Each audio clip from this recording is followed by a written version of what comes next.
Good morning students हम discuss कर चुके हैं बेटा अबाउट एस्ट्रोनॉमिकल टेलीस्कोप। और जिसमें हमने कल जो केस डिस्कस किया था वो हमारा था नॉर्मल विज़न के लिए, कि नॉर्मल विज़न में जो फाइनल इमेज है हमारे पास वो किस तरह से मिलेगी। और जिसमें हमने दो लेंसेज लिए थे, first one is objective lens and the second one is eye lens.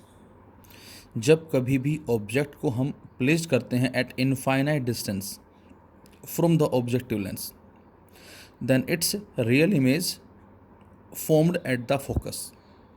If this image acts as an object for the eye lens and placed at the focus, then final image formed at infinity। और इसी को बेटा हमने normal vision का नाम दिया था। और इसमें हमने बच्चों मैग्नीफाइंग पावर जो है बेटा उसको भी कैलकुलेट किया था, और जो हमारे पास आई थी कितनी, दैट इज़ V0 अपॉन में माइनस U0 इनसाइड 1 प्लस में D/FE। अब बच्चों हमारा इसका केस सेकंड है एस्ट्रोनॉमिकल टेलीस्कोप का, जिसमें डिस्टिंक्ट विजन वाला केस जो है वो हम डिस्कस करेंगे आज। तो अब हमारे पास astronomical telescope case second, that is distinct vision.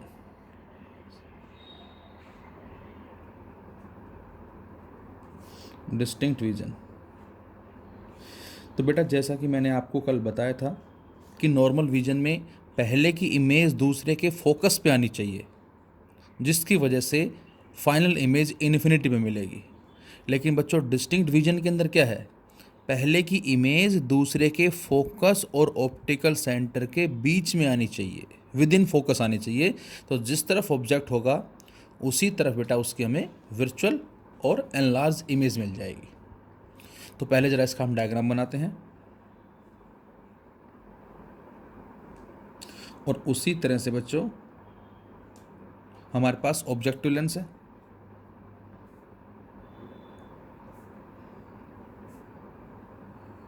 This is the objective lens, और इसको हमने नाम दिया that is C1, it's optical centre.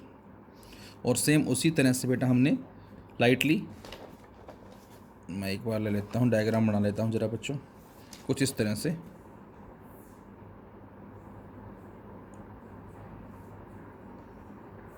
In this way set of rays हमने कंसिडर किया बेटा, और ये लाइट एज इट इज आ जाएगी सीधी, और ये कुछ इस तरह से, और ये कुछ इस तरह से। तो सारी आके कहीं इस पॉइंट पे जस्ट मिलेंगी। ये इधर बैंड हो गई, ये सीधी आ गई, ये इस तरफ बैंड हो गई। और बच्चों इसको हमने नाम क्या दिया था बेटा, ये हमारे पास कहलाएगा F0, that is objective lens का फोकस कहलाएगा। और बेटा ये जो डिस्टेंस होगा यहाँ से यहाँ तक का, इसको हम बोलेंगे small F0 focal length, and this is known as A'/B'। इसको बच्चों हमने A'/B' का नाम दिया। If this image acts as an object for the eye lens, अब ये हमारे पास हो गया बच्चों कुछ इस तरह से eye lens. Suppose this is eye lens and this is the optical centre. अब डिस्टिंक्ट विजन पे अब आप खुद सोचें कि इमेज कब मिलेगी, तो आंसर है पहले की इमेज दूसरे के ऑब्जेक्ट का काम करेगी, पहली बात। दूसरी बात, यदि पहले की इमेज दूसरे के फोकस और ऑप्टिकल सेंटर के बीच में आ जाती है तो इसका मतलब हमें यहाँ कहीं क्या मानना पड़ेगा, यहाँ कहीं FE लेना पड़ेगा। और अब FE और C2 के बीच में ऑब्जेक्ट आ गया है, ऐसा बोलेंगे हम। तो इस सिचुएशन में बेटा क्या होगा, इस सिचुएशन में हमने माना एक लाइट का इधर कुछ इस तरफ और एक यहाँ से कुछ इस तरफ, और इन दोनों को बच्चों पीछे बढ़ाएं हम। इस तरह से कहीं यहाँ आके ये अपीयर टू मीट होगी। और जब अपीयर टू मीट है बेटा, तो उस सिचुएशन में हम कह सकते हैं बच्चों क्या, कि जो इमेज हमारे पास बनी है बेटा वो कैसी, दैट इज़ वर्चुअल इमेज बनी है। और यहाँ से हम देख रहे हैं सपोज, तो ये आ गई हमारे पास final image. And this is a double dash and this is suppose B double dash. ये हमारे पास आ गई है फाइनल इमेज। और ये जो एंगल हमने लिया है इमेज के लिए बीटा, और ऑब्जेक्ट के लिए बच्चों हम क्या लेते हैं angle alpha. This one is alpha. ये अल्फा है और ये हमारे पास बीटा है। तो अब आप बताएं प्रिंसिपल क्या होगा इसका।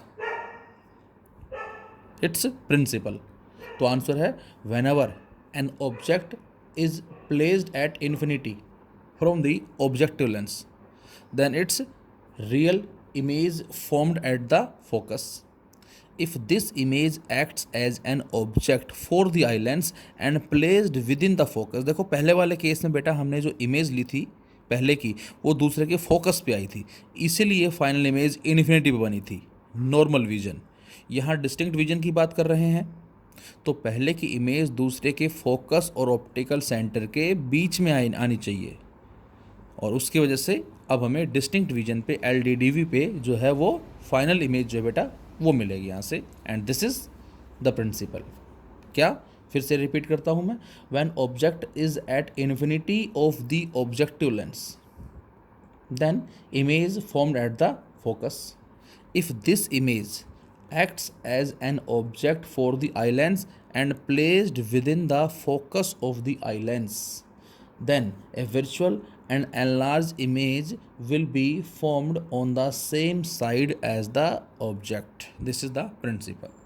तो ये इसका हमारा पॉइंट हो गया, दैट इज प्रिंसिपल। अब हमें फाइंड आउट करनी है क्या, that is magnifying power. Second point is magnifying power. Magnifying power, तो प्रिंसिपल आप लिख सकते हैं जैसा मैंने कहा।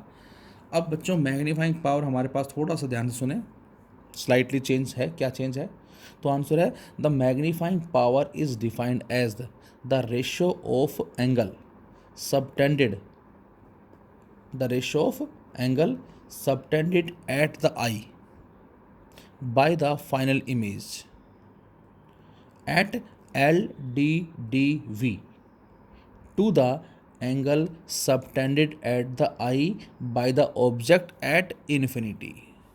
हमें जो रेशियो निकालना है बीटा अल्फा का, जिसमें बीटा बच्चों क्या है, angle subtended at the eye by the final image, और वो फाइनल इमेज कहाँ पर है, LDDV पे है, at the list distance of distinct vision to the angle subtended at the eye by the object at infinity।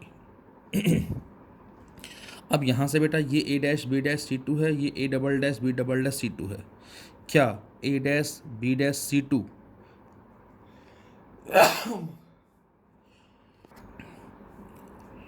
बच्चों, क्या A double dash B double dash C2 and A dash B dash C2 similar triangle है? बिल्कुल similar triangle है, दोनों के दोनों triangle जो बेटा वो सिमिलर हैं। तो हम यहाँ से लिख सकते हैं क्या, A double dash B double dash C2 and A dash B dash C2 are similar है। सो दैट, तो हम लिख सकते हैं क्या, हम लिख सकते हैं बीटा जो है बेटा which is nearly equal to 10 beta, और इस 10 बीटा की वैल्यू जो आएगी हमारे पास वो क्या आएगी यहाँ से, तो वो आ जाएगी बेटा A dash B dash upon में B डैश C2, जिसको नाम देते हैं हम सपोज इक्वेशन 1 का, इसको नाम डाल देते हैं इक्वेशन 2 का। और अब हमें फाइंड आउट करनी है वैल्यू अल्फ़ा की, और अल्फ़ा के लिए A dash B dash C1 देखें ज़रा, A dash B dash C1 यहाँ से बताएं, तो alpha that is 10 alpha and which is equal to A dash B dash upon में B डैश C1, ये इक्वेशन 3 आ गई। And now we put the value of 10 beta and 10 alpha from second and third into first, so finally M equal to beta A dash B dash upon में B dash C2 over A dash B dash upon में B dash sorry C1 आएगा यहाँ पर, sorry ये C1 का ना 10 alpha that is A dash B dash upon में B dash C1, this is C1। तो यहाँ से बी डैश C1 आ जाएगा और बच्चों ये इससे कट जाएगा। तो बेटा यहाँ से बी डैश C1 अपॉन में बी डैश C2 बचा हमारे पास। और अब हम इनकी वैल्यू को पुट कर दें। What is the value of B dash C1? B dash C1, ये बी डैश है, ये C1 है, यहाँ से यहाँ तक बेटा ये हमारे पास है F0 over B dash C2, ये बी डैश है, ये C2 है और ये आई लेंस के लिए ऑब्जेक्ट है बच्चों। तो इसको हम क्या बोलेंगे? इसको हम बोलेंगे दैट इज़ UE। इसको बोलेंगे बेटा UE, लेफ्ट में है माइनस UE। इसको नाम डाल देता हूँ equation 4। So M equal to F0 upon में माइनस UE, ये हमारे पास आ गई। अब बच्चों लेंस फॉर्मूला जो हमारा है 1/v minus 1/u equal to 1/f। इस रिलेशन में यदि हम v को पुट कर दें, क्या, जो कि VE है, माइनस डी पुट कर दें बेटा इसको, u को बच्चों हम पुट कर दें माइनस UE पुट कर दें और f को बच्चों हम पुट कर दें प्लस FE इस रिलेशन में, तो हमें क्या मिलेगा? तो आंसर है -1/d minus minus plus 1/UE equal to 1/FE। तो बेटा यहाँ से इस -1/d को ले जाएं राइट साइड में, तो अब आपको क्या मिलता है? तो यहाँ से बेटा 1/UE equal to 1/FE plus में 1/d। यहाँ से जो वैल्यू मिली हमें वो ये आ गई। और यदि मैं FE को कॉमन ले लूँ तो इनसाइड 1 प्लस FE/d आ जाएगा बेटा, ध्यान से देखें इसको। और इस 1/UE की वैल्यू को हम कहाँ रख दें बच्चों? इस 1/UE की वैल्यू को फोर्थ इक्वेशन में पुट कर दें अब आप। तो जैसे ही फोर्थ इक्वेशन में रखते हैं, पुट इन फोर्थ, तो जैसे ही बच्चों इसको हम फोर्थ इक्वेशन में पुट करते हैं बेटा, तो अब जो फाइनल रिजल्ट मिलेगा हमें M इक्वल टू F0 और अपॉन 1/UE था और 1/UE साथ माइनस साइन भी था, इसकी जगह ये वैल्यू आ जाएगी 1 प्लस FE अपॉन में D। तो बच्चों इस सिचुएशन में जो मैग्नीफाइंग पावर हमारी वो ये आ जाएगी। अब आपको साफ नज़र आ रहा है क्या कि पहले वाले केस में फाइनल इमेज इन्फिनिटी बनी थी और समथिंग अपॉन इन्फिनिटी 0, तो केस बन जाएगा F0 अपॉन में माइनस FE। और यहाँ पर least distance of distinct vision के लिए F0 upon minus FE into 1 plus FE/d।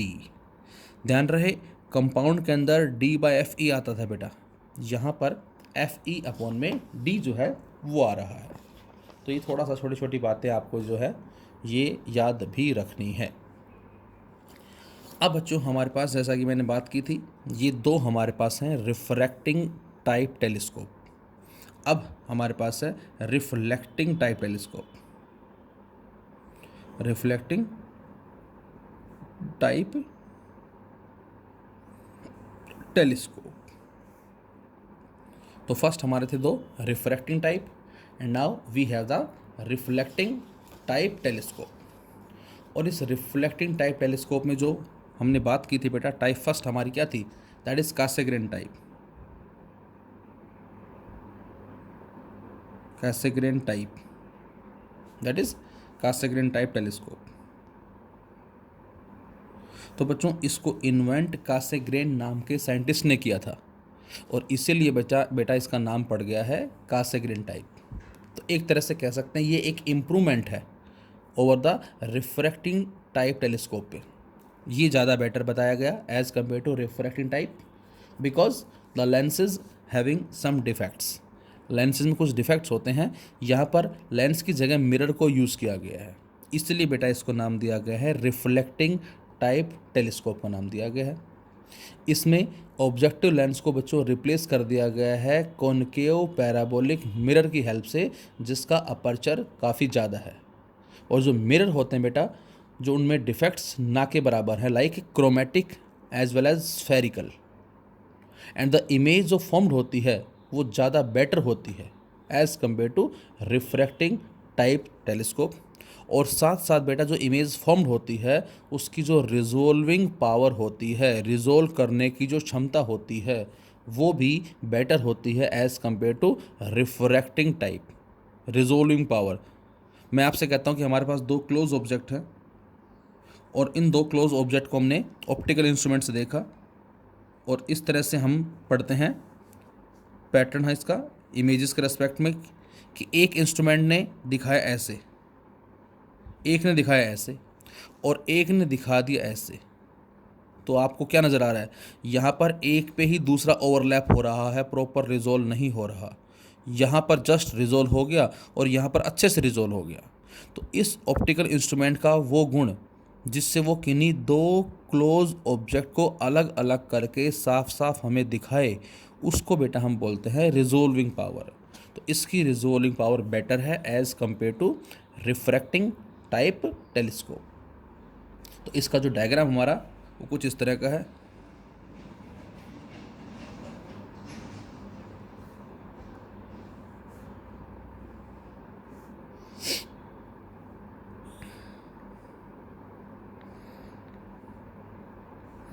This is the concave mirror. ये हमारा कुछ इस तरह का डायग्राम हो गया। सो एक reflecting type telescope was design initially by Newton. पहले जो डिज़ाइन किया गया वो न्यूटन डिज़ाइन किया for observing distant star and the model has been modified from time to time. और उसको धीरे धीरे टाइम के साथ साथ मॉडिफाई भी किया गया।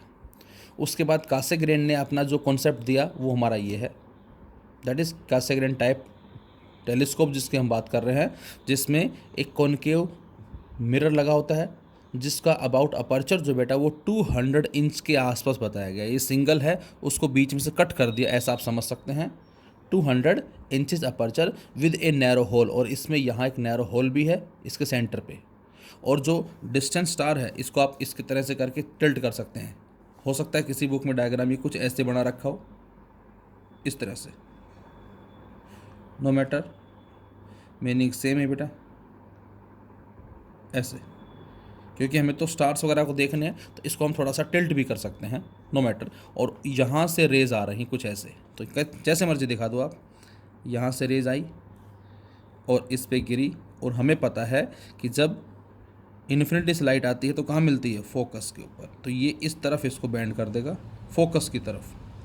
और बच्चों फोकस पे एक दूसरा मिरर रखा गया है, that is the convex spherical mirror. ये कॉन्वेक्स स्फेरिकल मिरर है और ये कॉन्वेक्स स्फेरिकल मिरर क्या करेगा, इसको इस तरफ बैंड कर देगा लाइट को। यहाँ टकराई और ये इधर चली गई इस तरफ। और यहाँ हमारे पास आई लेंस है, this is the eye lens, ये आई लेंस है और इसके थ्रू जो है हम इसको ऑब्जर्व कर रहे हैं।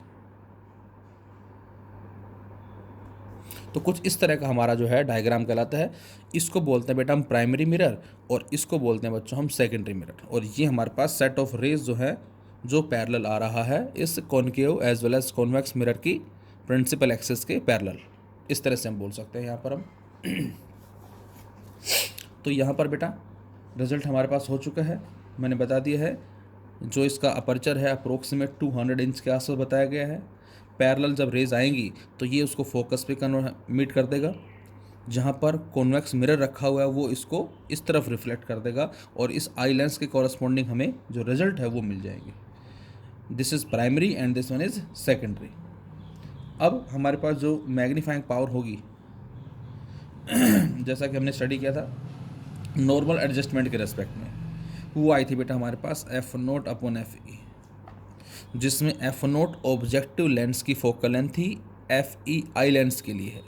यदि ये सेट ऑफ रेज यहाँ पर कुछ इस तरह से गिरता है, ऐसे ऐसे मान सकते हो इसको आप, इन दिस वे, तो ये यहाँ से इस तरह से इन्फिनिटी पे सेंड कर देगा। इसको आप ऐसे बोल सकते हो। यहाँ बना देते हैं डायग्राम हम।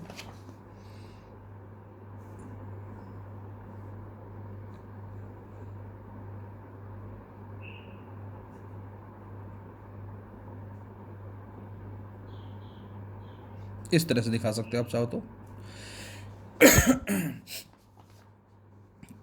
तो यहाँ जो ऑब्जेक्टिव लेंस है बेटा उसको हमने मिरर से रिप्लेस कर दिया। और बच्चों मिरर की फोकल लेंथ होती है R/2, half of radius of curvature. तो इस सिचुएशन में हम लिख सकते हैं मैग्नीफाइंग पावर की value that is R/2 upon में FE। ये हमारा कासेग्रेन टाइप कहलाता है, जबकि जो सेकंड है बच्चों न्यूटोनियन टाइप,